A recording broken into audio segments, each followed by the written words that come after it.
Hey everyone, and welcome. So if you've ever had that dream of just walking out into your own backyard and picking a perfectly ripe, juicy plum right off the branch, well, you are in exactly the right place. This is part 1 of our series, and we are going to make sure your new tree gets the absolute best start in life. You know, everything that's going to happen for years to come, all that delicious fruit, it all starts right now. This is so much more than just digging a hole. It's like writing the first chapter in your tree's life story. I'm going to guess the answer is yes. This is where the real fun starts. And believe me, it is way easier than you probably think. Okay, let's dive into this. All right, first things first. Just imagine your new tree has been on a long road trip to get to you. Whether it was shipped in a box or you picked it up from the nursery, it's probably feeling a little stressed out and, most importantly, thirsty. So our very first job is to give it a nice, long drink. This is especially true if you have what's called a bare root tree. I mean, its roots have literally been exposed to the air. Rehydrating them isn't just a nice thing to do, it's absolutely critical. It helps the tree snap out of that travel shock and gets the roots ready to do their job the second they touch the soil. And the process couldn't be simpler. Just find a bucket, fill it with water, and plop the roots right in. Let it soak for a few hours. You could even leave it overnight. That's totally fine. This little bath gets those roots all plump and ready to grow. Oh, and right before you plant, just take a quick look and snip off any roots that look broken or kind of mushy. Okay, our tree is having a nice spa day. Now let's get its new home ready. And I know what you're thinking. A hole is a hole, right? Well, not quite. The way you dig this hole is going to have a massive impact on the tree's whole life. This right here is maybe the most important rule of the whole process, and it's where a lot of well-meaning gardeners go wrong. So let's break down exactly why wide is so much better than deep. So here's the deal. A tree's roots want to spread out horizontally, close to the surface. That's where all the good stuff is, the oxygen, the nutrients, the water. If you dig a super deep hole, you're encouraging the roots to go down into soil that's often compacted and has way less life in it. A wide, shallow hole gives them room to stretch out and build a really strong, stable foundation. All right, pay close attention because we are now at the most critical part of planting your tree. I'm not kidding. If you get these next 2 things right, your tree is set up for a long, healthy, fruitful life. Get them wrong, and you could be fighting an uphill battle for years. First, you need to play detective and find this one little spot on your tree. Look down near the base, and you'll see a little bump, maybe a change in the bark. That's the Graft Union. It's where the tasty plum variety you chose was attached to a super tough root system. I love this analogy. Think of it as the tree's belly button, a very important spot. And this number is the key, 2 to 3 inches. Just lock that into your brain. It's the magic number, and I'm about to show you exactly why. Okay, here it is. Golden rule number 1. That graft union, that little belly button, needs to end up about 2 to 3 inches above the final soil level. You do not want to bury it. If you do, the top part of the tree can actually start to grow its own roots, which are usually weak, and it opens the door for all kinds of diseases. So remember, keep it high and dry. And here we go, golden rule number 2. Now this one is going to feel wrong to a lot of you, I promise. It goes against every instinct you might have as a gardener, but it is so important. The rule is just this. Use the exact same dirt you just dug out of the hole to fill it back in. That's it. Resist the temptation to add anything fancy. No potting soil, no compost, and for the love of all that is holy, no fertilizer. If you make the soil in the hole too rich, the roots will get lazy and never spread out into the surrounding soil. And fertilizer can literally burn the brand new, delicate roots. Awesome. The tree is in the ground, and we followed the 2 golden rules. Now it's time for the final steps, kind of like tucking your tree into bed and making sure it has everything it needs to get settled. First, give it a really good deep soaking. You want the water to settle all that soil down around the roots and get rid of any pesky air pockets. Now you can add your amendments, but notice the key here. They go on top of the ground, not in the hole. So a layer of compost goes first for some slow-release food, and then a nice thick layer of wood chips or mulch goes over that to lock in moisture.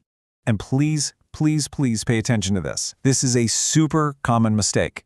Do not pile mulch right up against the trunk of the tree, making a mulch volcano. That's a death sentence. It traps moisture right against the bark, which will cause it to rot. You always want to leave a little space, a few inches all the way around, making a donut shape, not a volcano. All right, deep breath. We're on the very last step, And I'll be honest, this is the one that makes most people really nervous. We're about to give our beautiful new tree a pretty major haircut, but you have to trust me, it's one of the best things you can do for its long-term health. It sounds completely crazy, doesn't it? You just brought home this lovely little tree, and now I'm telling you to chop most of it off. But there is a very, very good reason for what seems like a totally drastic move. So this one cut, it's called a heading cut, is all about setting up the tree for the future. It helps balance the top of the tree with the root system that was disturbed, but more importantly, it forces the tree to send out branches down low.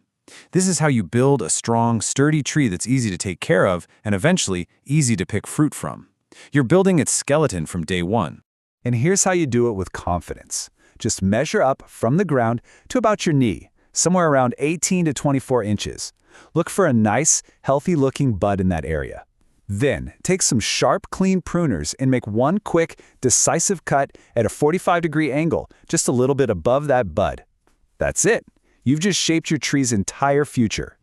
And that's the whole shebang. Let's run through that checklist one last time.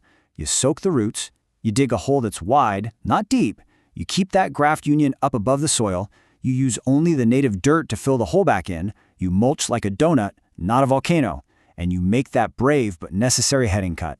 If you follow these steps, you can relax because you've done everything perfectly. You've set your tree up not just to survive, but to absolutely thrive.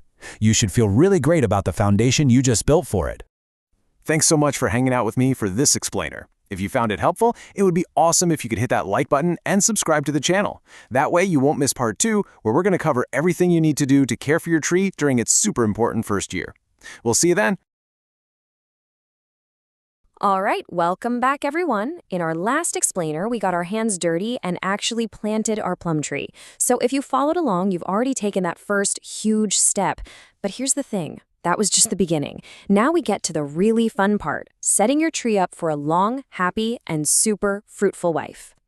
So you did it. Your tree is in the ground, and it probably looks like a hopeful little stick, right? Well, now what? What happens next?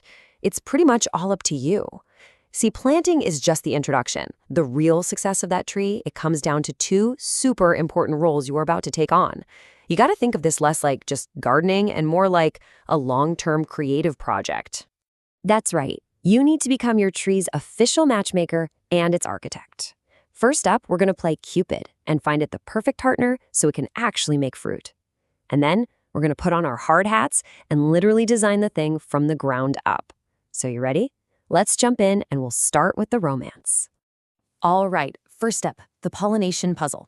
We've got to find your tree a partner. Because look, if you want those delicious, juicy plums, your tree has to get pollinated. And for most plum trees, they just can't do it alone. They absolutely need a partner. But, just like any good matchmaking, you can't just throw any 2 trees together. Oh no, there are rules. And here's the deal. The family rules are strict. Plums basically fall into 2 main families. You've got your European types and your Japanese types. And the #1 rule of plum matchmaking, they do not mix. Seriously. A European plum needs another, different variety of European plum to make fruit. And a Japanese plum, it needs another Japanese plum or maybe a Japanese-American hybrid. That's it. It's that simple, and it's that critical. Now, of course, like with any rule, there are a few exceptions. You'll run into some European varieties, like the super popular Stanley or Damson plums, and these guys are what we call self-fruitful. They're kind of like the independent introverts of the plum world. They don't need a partner to make fruit, they're perfectly happy on their own. But, and this is a big but, for pretty much every other variety out there, finding a compatible partner isn't just a suggestion, it's totally non-negotiable if you want a good harvest. Okay, matchmaking duty is done. Let's switch hats. You are now the architect. And your very first job, well, it's going to require a decision that will feel, let's just say, a little extreme. We're talking about pruning, and specifically the single most important, most crucial cut you will ever make on your tree. Okay, take a deep breath, seriously, because yes, you're reading that right. Right after you plant that brand new, beautiful tree, you're going to grab your pruners and chop off 2/3 of it. I know, it sounds absolutely brutal, it feels completely wrong, but you have to trust me on this. It is the single most important act of tough love you will ever give your tree. So why on earth would we do something so crazy? Well, here's the secret. That one aggressive cut is what creates the perfect plum tree. It basically forces all the tree's energy downward, making it develop this amazing, low, strong branching structure, kind of like an open vase. And that shape, it's incredibly strong, it lets sunlight and air get to all the fruit, and it makes harvesting and taking care of the tree a total breeze later on. This one cut, it literally designs the tree for its entire life. Okay, you feeling brave enough to do it? Let's make it super easy. Here's your blueprint, step by step. Step 1, just measure from the ground up to about your knee, somewhere around 18 to 24 inches. Step 2, look for a nice, healthy-looking bud right at that height. And finally, step 3, take your sharp, clean pruners and make one clean cut at a 45-degree angle, just a little bit above that bud. Boom! That's it. You just laid the foundation for decades of amazing growth. Now that first big, scary cut, that's a one-and-done deal. But your job as the architect isn't over just yet. From here on out, it's all about annual sculpting, shaping for future fruit. This isn't about being aggressive anymore. It's just about maintaining that beautiful shape you started and, encouraging the tree to focus on making delicious plums. And what you do each year really depends on which plum family you're working with. Check this out. European plums, they fruit on these long, older branches called spurs. So they just need a light trim each year. Pretty simple. But Japanese plums, they're way more vigorous. They fruit on short spurs and on brand new twigs from last year. So you've got to give them a much heavier pruning every year to keep them productive and stop them from turning into a giant tangled mess. Okay, no matter what kind of plum tree you have, these are the golden rules. Your toolkit essentials, if you will. First, always use sharp, clean tools. This gives you nice clean cuts and helps prevent disease. Second, the timing is everything. Do your major pruning when the tree is dormant. Think late winter or super early spring, right before those buds start to wake up. And finally, always keep the goal in mind. You're looking for that perfect sweet spot, that balance between leafy growth and the woody growth that's actually going to give you fruit. And that's pretty much it. Your tree's bright future, the rewards of your work. You've been a matchmaker, making sure your tree has a partner to pollinate with. You've been an architect, making that crazy brave first cut in planning out your annual sculpting. All this work you're putting in right now, it's a direct investment in a very, very delicious future. Because really, that's what this is all about, isn't it? These little things that seem small, understanding pollination, making a few very intentional cuts. That's the stuff that makes the difference between a tree that just kind of struggles along and one that gives you a sweet, incredible harvest year after year after year. Every bit of thoughtful work you do now, you're going to taste it in every single plum you pick later. I promise. So next time you head out to your garden, pruners in hand, I want you to remember, you are not just trimming a tree. You're a sculptor. You're a designer. You're a caretaker. You literally have the blueprint for success right here. So the only real question left is, what amazing, beautiful, fruitful structure are you going to build? Hey, thanks so much for joining me for this part of our plum tree journey. If you're feeling inspired and ready to play architect in your own backyard, do me a favor and hit that like button and definitely subscribe for more guides to help your garden absolutely thrive. We'll see you in the next one. Hey there, and welcome to The Explainer. If you've ever imagined just stepping out into your own backyard and grabbing handfuls of big, juicy plums right off the tree, then you are in exactly the right place. Today, we're going to break down the most important steps you need to take after you've planted your tree to make sure you get an amazing harvest. So, let's dive right in. And seriously, you should give yourself a pat on the back. You picked out the perfect spot, you dug that hole, you got the tree all settled in. That is a huge first step, but really, the journey to getting those perfect plums, it's just getting started. And this right here is the key, isn't it? The difference between a tree that just kind of gives you a few small, maybe even sour fruits, and one that becomes the absolute star of your garden, that's not just luck. Oh no. It comes down to a couple of very specific things you do in the weeks and months that follow. Yep, that's it. It all boils down to two simple ideas: feeding your tree the right way, and now this one might sound a little strange, getting rid of some of its fruit on purpose. We're going to start at the very beginning, right on planting day. Because what you do, or maybe more importantly, what you don't do when you first plant that tree, is what sets it up for health and success for years and years to come. Now, I know this goes against every instinct you probably have, right? So many of us think, oh, I should throw some good compost or fertilizer in the hole to give it a head start. But actually, the opposite is true, and the reason why is super important to understand. This is the big one, root burn. A young tree has these brand new, super sensitive roots, and that concentrated fertilizer, it's just way too harsh. It can literally scorch those delicate roots, which shocks the whole tree and can stunt its growth right out of the gate. Okay, so if you're not supposed to fertilize when you plant it, when do you do it? Well, for a brand new tree, it's all about a gentle start with some very specific timing in its first year. Here's the whole game plan for a new tree. On planting day, zip, nothing but water.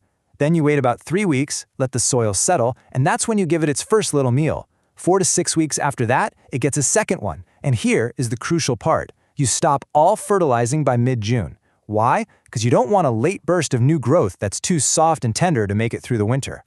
And what's the recipe for that meal?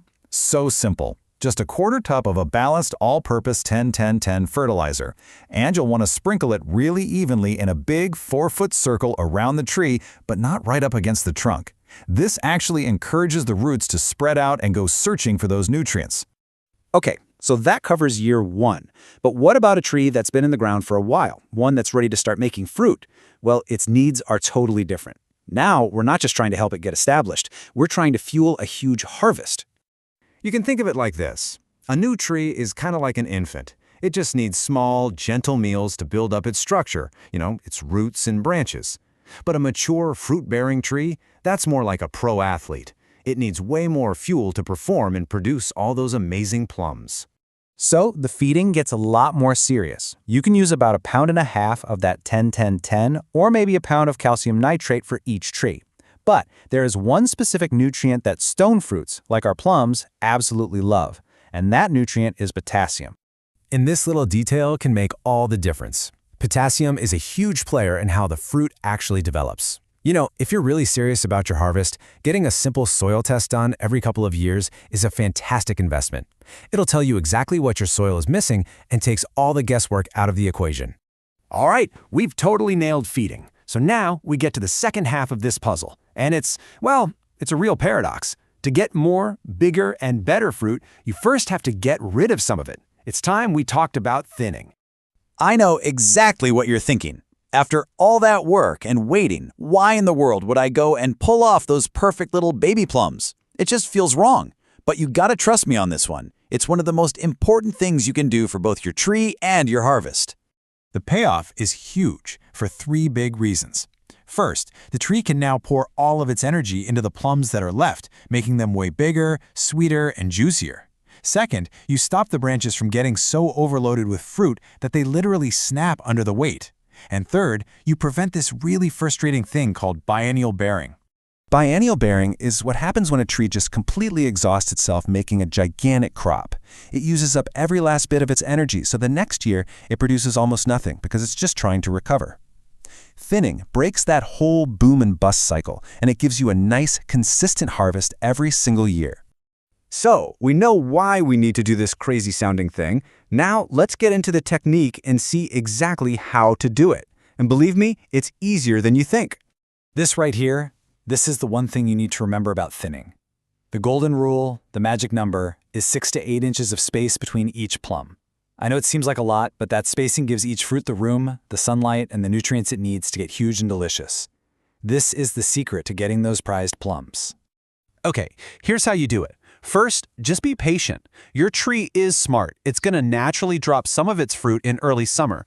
We call that the June drop. After that happens, you go in and look at the little clusters that are left. Your job is to just gently pinch or twist off the smaller, weaker-looking plums, and always leave the biggest, healthiest-looking one. Then just keep working your way down the branches until all the plums you've left have about 6 to 8 inches of space to themselves. So there you have it. See? It's not about a dozen different complicated steps. It's really about mastering 2 key techniques that are going to totally transform your plum tree's future. When you boil it all down, it's this simple. Feed your tree based on how old it is, gently when it's just a baby, and more aggressively when it's mature. And second, embrace that paradox of thinning. By taking some fruit off, you make sure the tree can focus all its energy on making a truly amazing harvest. It's all about quality, not just quantity. With just these 2 ideas in your back pocket, you have literally everything you need to go from a few little plums to a tree that is just dripping with delicious fruit, year after year. Hey, thanks so much for hanging out with us for this explainer. If you found this helpful, giving us a quick like and a subscribe really does help us out, and it makes sure you won't miss what we dive into next. We'll see you then. Hey everyone, and welcome. If you love growing your own plums, then you know the dream is a tree just dripping with perfect, delicious fruit. So in this guide, we're going to build your ultimate playbook to make sure that dream becomes reality by tackling all the biggest threats to your harvest. I mean, seriously, is there anything better? That moment you pick a sweet, juicy plum straight from a tree you've cared for yourself, that's the real payoff, right? But getting to that picture-perfect moment means we have to play a little defense along the way. Okay, so let's be real for a second. Before we get to the good part, we have to face a few common villains that love to show up. We're talking about those weird, ugly black growths on the branches, fruit that starts rotting before it's even ripe, strange little scars on your plums, and even damage that happens when you're not even looking in the dead of winter. But don't you worry, we've got a battle plan for every single one. First up, we're going to tackle the invisible enemy, fungus. Specifically, we're zoning in on two of the most common troublemakers, black knot and brown rot, and I'm going to show you how you can be your tree's first and best line of defense. So, imagine this. You're out admiring your tree, checking on its progress, and then you see this. It's probably one of the most common questions I hear. What in the world are these ugly, black, kind of charcoal-looking things on my branches? Yeah, it's definitely alarming to see, and honestly, for very good reason. And look, this is not just some cosmetic issue. This is a disease called black knot. You can think of these growths, or knots, kind of like tumors. They slowly swell up and basically strangle the branch, cutting off the flow of water and nutrients. And that, of course, really weakens the whole tree over time. Now, when it comes to beating black knot, I want you to burn one single measurement into your brain, 2 to 3 inches. Just that. Why this specific number? Well, it's because it is the absolute key to successfully getting rid of the infection for good. Okay, so here's exactly what you need to do. It's a simple 4-step plan. First, find these knots in late winter when the branches are bare. They're super easy to spot then. Second, make sure your pruners are clean, really clean, to avoid spreading spores. Third, and this is the most important part, make your cut 2 to 3 inches below the actual knot. You gotta get all the fungus you can't see. And finally, you have to destroy that wood. Burn it or bag it up for the trash. Whatever you do, do not put it in your compost pile. You'll just be creating a bigger problem for next year. All right, let's move on to our next incredibly frustrating fungus. Have you ever seen this? You're watching your beautiful plums grow. They look perfect. And then they get these little brown spots, start to rot and shrivel up into these creepy, dried up mummies that just hang there on the branch. Ugh, that is the handiwork of brown rot. So here's the deal with brown rot. It's a real double threat. It can actually hit the blossoms way back in the spring, but it's most famous for attacking the fruit itself. It just loves humid weather. And here's its secret weapon.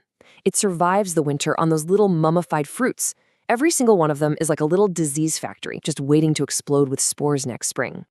And this, right here, is the most important thing to remember. This is your #1 most powerful tool. Before you even think about a spray, I want you to grab a bucket. Your best defense is just good old-fashioned sanitation.